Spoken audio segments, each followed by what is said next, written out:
مهناز، تو بعد از ازدواج علاقت از دست میدی؟ اگر ناراحت نمیشی من تجربهشو داشتم. من دارم بهت میگم اینجوری بهتره. این همه گفتی ازدواج نه چی شد؟ هنوزم میگم اون ول نمیکنه. اینقدر فکر درس و مدرسه نیست، فقط یللی تللی.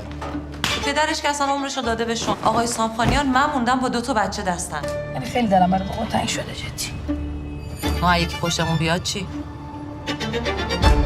میشه این وسایل بچه ها رو هم یه 2-3 روز جمع کنی جلوی چشم نباشه؟ بالاخره نمیخوان بفهمن من بچه دارم اونم 2. نه. نباید قبول میکردی. دخالت نکن مهری. کدومشون؟ مریض شده یا اتفاقی افتاده؟ خجالت نمیکشین؟ آبرو ندارین؟ حیا ندارین؟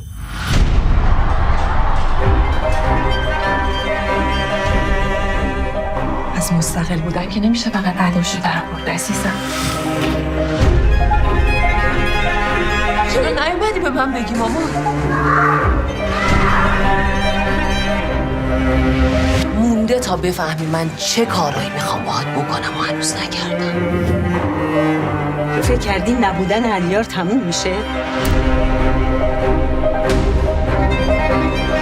دادگاه